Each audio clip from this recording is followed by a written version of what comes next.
All right, so today we're going to talk about the walking single leg deadlift. This movement is probably, if you could only do one movement a day for your hips, this would be the movement. It's going to keep your hips nice and healthy because it's really well rounded for the hips. It's going to be great on your knees in turn because of you're treating your hips correctly. All right, it's working all the different muscles directly attached to the hips very evenly, and it's working on balance and coordination. This is a great drill for your deadlift, for your standing med ball throws, for your sprint drag. There's not a single movement other than maybe their hand release push-up that this isn't going to help out with, all right? So this is, again, probably one of the go-tos, and this is what it looks like in a nutshell, all right?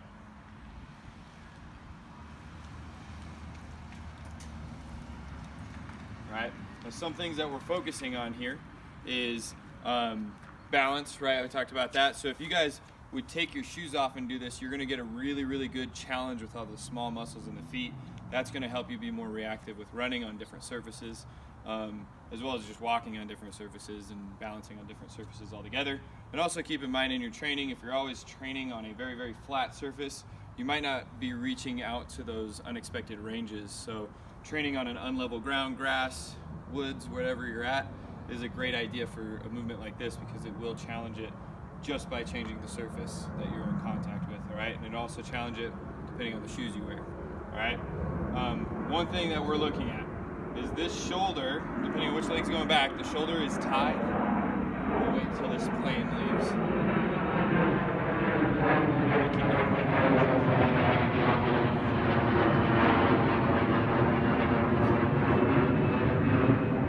All right, so this shoulder is tied to whatever leg is moving back. So my shoulder is going to be tied all the way to my heel.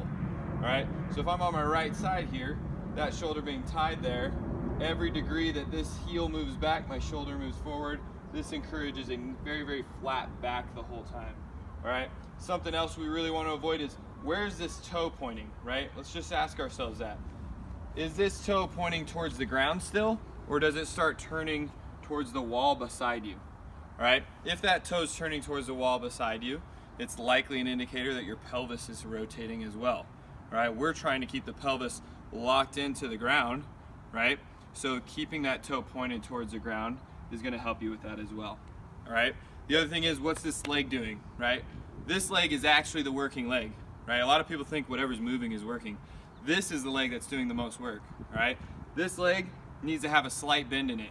When you bend that knee, if that knee immediately caves in, that's immediately something you should be tackling to work on, okay? So that knee should not cave in the whole time, right?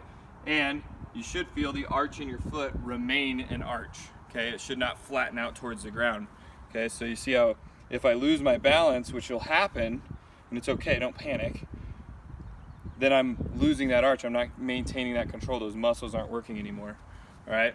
So keeping that balance is good. Now here's what I was talking about with the health in the hip.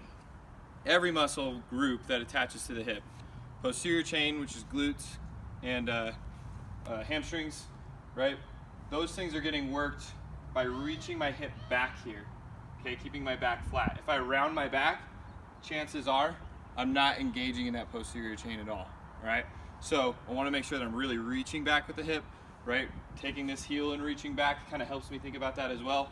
All right, and that way that posterior chain gets hit. All right, now we'll talk about this side. This side, because this stabilized knee right here, this is one of your stabilizers of the knee joint, right? Is this glute medius, okay? So it's just holding this position will work the glute medius. You could literally just do this for a minute and you'll fry this sucker right pretty well, as long as you're maintaining the knee out, okay? The adductor on the inside is countering this, right? So they're playing together right now.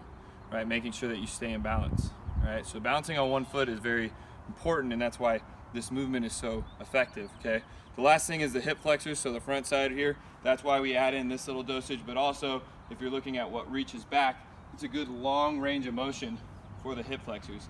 But again, if you round your back in either of those positions, you're not going to get the dosage on any of the muscles that you're looking for. Okay, so keeping the back flat is what maintains tension throughout all the muscles connected to the hips. So make sure your back is staying nice and flat. If you need to video it so you can get a reference, by all means do it. But again, this will help every part of the ACFT and your general health and well-being. So do not skip these. I know they're not the sexiest move, but this really is what's going to improve your life all around, plus your PT. All right. So any questions, leave them in the comment below or send us an email.